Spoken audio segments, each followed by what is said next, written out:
Menglong's mother suddenly reveals shocking evidence that turns the entire case upside down. The night was heavy with silence, a silence that felt like it was waiting to scream. The case that had gripped millions, the mysterious fall and untimely death of actor Menglong, had already taken countless twists, but no one could have prepared for what was about to unfold. Just when the public thought they had heard it all, a fragile figure stepped into the glaring lights of the press conference room.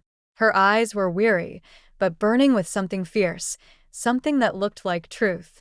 It was his mother. For weeks, she had been silent, hidden behind dark veils and trembling prayers. But that day, as cameras flashed and reporters gasped, she lifted her head, and the tremor in her voice carried the weight of a storm. "I can no longer keep this," she said, holding up a small, sealed envelope. Her fingers shook, but her words didn't. "My son didn't fall. He was pushed. And I have proof." The room froze. Even the cameras hesitated, their mechanical clicks fading into stillness. For months, people had argued, speculated, and accused, from jealous rivals to secret lovers. But now, here was the woman who had given Menglong life, standing on the edge of revelation. As she opened the envelope, a faint scent of old paper filled the air.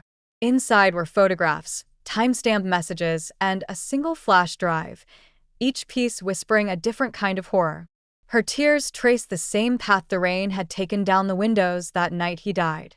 The journalists leaned forward, pens trembling. The flash drive was played. The projector blinked, and the screen came to life. The footage was grainy, taken from a hidden camera, the kind you only find when someone is desperate to know the truth. It showed Menglong in his own apartment, hours before his reported fall. He was pacing, restless, clutching his phone. "Stop following me," he said to someone behind the camera. His tone was a mix of fear and fury. "You think you can cover this up, but I'll expose everything." The crowd gasped. Reporters exchanged wild glances. Then came the second clip, the part that made everyone's blood run cold. A shadow moved behind him. A faint reflection of a face, someone the world knew too well. Someone who had claimed to be his friend. The mother turned to the press, her voice trembling but resolute. "They said my son was depressed. They said he jumped. But he was threatened. He was silenced because he knew something he shouldn't have known." Every word hit like thunder. In seconds, social media erupted. Hashtags like #JusticeForMenglong and #WhoKilledYou spread like wildfire. Fans, journalists, and investigators all demanded to know who that face belonged to. But the story didn't end with that video. That was just the beginning. Later that evening, as the evidence was handed over to the authorities, an unexpected figure entered the police headquarters, Menglong's former manager. Her face was pale, almost ghostly.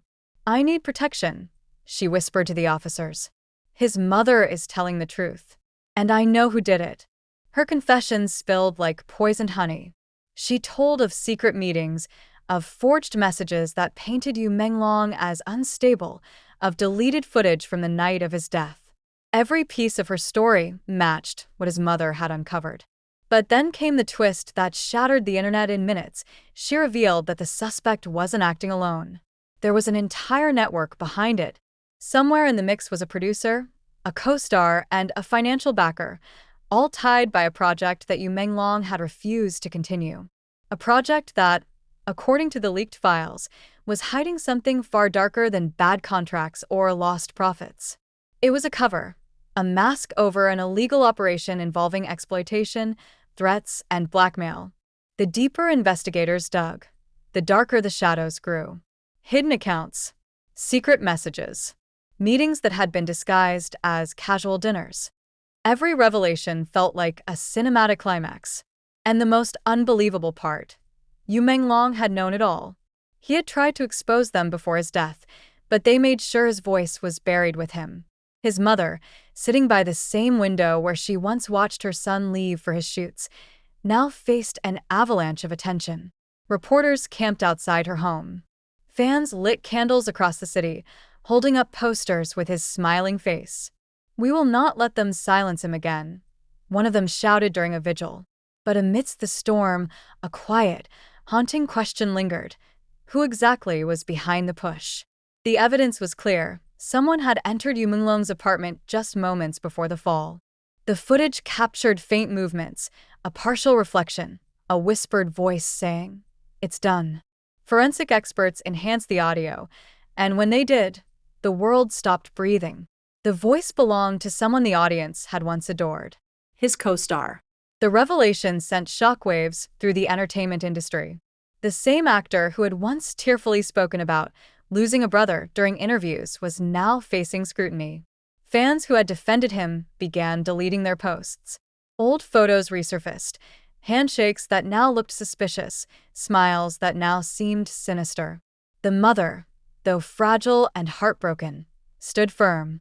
"You can destroy fame," she said in an interview, "but not truth. Truth doesn't die with the one who's buried. It haunts the guilty until they confess." Soon after, more recordings surfaced, this time from Menglong's personal assistant. Hidden audio files revealed arguments about money, betrayal, and secret files he had planned to send to a journalist. One chilling line echoed in all of them: "If anything happens to me, my mother will know where to look." And indeed, she did. That small envelope, sealed tightly and hidden beneath a portrait in his room, had held the keys to everything. By the time the story broke globally, the world had turned its gaze to China. News stations replayed the mother's trembling press conference on loop. International headlines screamed, "New evidence suggests Menglong's death was not an accident." Authorities reopened the investigation, and the suspect list grew longer. Then came the second twist: a letter. It arrived anonymously at a police station. Inside was a single line written in Menglong's handwriting: "If you read this, the truth is out." Attached was a small USB. It contained an unedited video, his final recording. He was sitting by the window, the city lights flickering behind him. His face was calm, but his eyes were tired. "I know they'll come for me," he said softly, "but I'm not afraid anymore. The truth deserves light, even if I don't get to see it shine." When the clip ended, no one spoke for minutes. Even the officers were silent, knowing that this was not just evidence, it was a farewell. That night, his mother returned to his old room. She placed the photo of him on the desk, right beside the last script he ever touched. The wind whispered through the curtains, and somewhere in the distance, fireworks burst over the city. Perhaps in celebration, perhaps in sorrow. But one thing was certain: the truth had finally begun to surface. In the following days, arrests were made. Names that once glittered on red carpets now flashed on police bulletins. The entertainment world shook as the mask of glamour fell, revealing the machinery of manipulation behind it. Menglong's mother, though aged by grief, became a symbol of courage. People called her the mother of truth.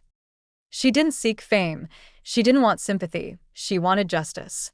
Her final statement at the courthouse echoed across the world: "They took my son's life, but not his light. And now, his light will burn through every lie they built." Fans wept. Streets filled with white flowers. And in the quiet of the courtroom, as the first verdict was read, a faint smile crossed her face. Not of victory, but of peace. Menglong's story, once wrapped in confusion and rumor, had transformed into a testament that no secret stays buried forever and no voice, once silenced, stays unheard. And as his last message spread across the internet, people everywhere whispered the same words that had become his mother's battle cry: "Truth doesn't fall, it rises." The world thought the storm had passed, but it was only gathering strength. The moment Menglong's mother stepped out of that press conference, the world seemed to tilt. Cameras followed her every step. Reporters shouted questions that tangled into one another, and yet she walked with the composure of a woman who had already faced her worst fear. Her trembling hands had held truth itself, and that truth was about to burn through every lie ever told about her son. By the time the news reached the international media, her name had already become a global trend. People called her the Silent Flame, the woman who dared to bring the world's attention back to the night everyone thought they understood. But behind that fragile strength, something darker was moving. There were people who didn't want her story to spread.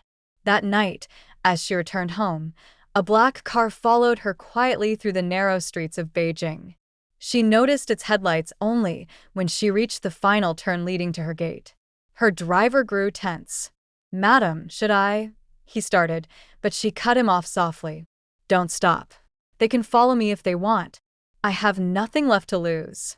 She stepped out of the car with that same envelope clutched against her chest, the one that had shaken the nation. The wind carried the faint sound of clicking cameras from hidden corners, but she didn't care anymore. She opened the gate, looked up at the night sky, and whispered to herself, "Menglong, it's begun." Inside her home, the air was heavy with memories. His awards lined the shelves, untouched, the glass catching the weak glow of the streetlights. On his desk, a photo of him smiling in a white suit looked back at her, almost alive.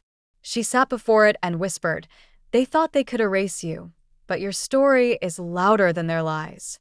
Suddenly, her phone buzzed. An unknown number. She hesitated before answering.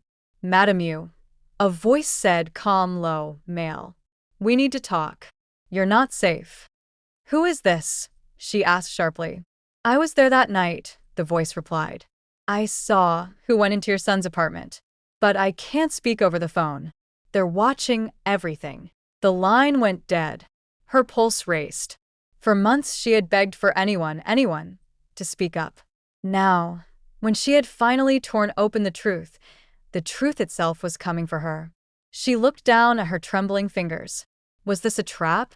Or another piece of the puzzle? She made her decision. The next morning, under heavy disguise, she went to meet the caller in a small tea house on the city's outskirts. The air smelled of jasmine and dust.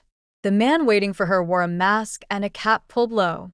When he spoke, his voice quivered like someone carrying a secret that could kill.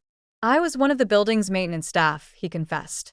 "That night, I saw a man enter Yumong's apartment, someone from his own circle. But the footage was deleted before morning. They paid the guards to say nothing." Her eyes widened. "Who was it?" she demanded. He slid a small flash drive across the table. "Watch it yourself. But once you do, you can't unsee it. And you'll understand why everyone's been silent." Hours later, back home, she inserted the drive into her laptop. The footage was clearer than the one she had already shown to the world. It captured the corridor outside Yumong's apartment, a shadow moving quickly, covering the camera with a glove. Then, just before the screen went dark, a reflection flickered. A face. Familiar. Famous. She gasped, covering her mouth. It was him. The man her son had trusted most. His co-star, his brother on and off screen, the one who had wept beside her during the funeral. The betrayal cut deeper than any wound. Her knees buckled as she replayed the moment, over and over, each time hoping her eyes had deceived her. But they hadn't.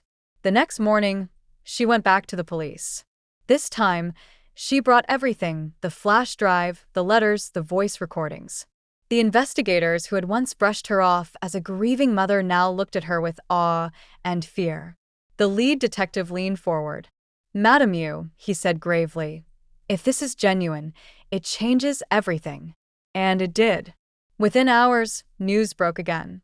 Reporters swarmed the courthouse, fans cried on live streams, and online forums exploded with rage. The suspect's name began trending worldwide, though the police had not yet confirmed it. The entertainment world trembled, scripts were pulled, endorsements frozen, contracts voided overnight.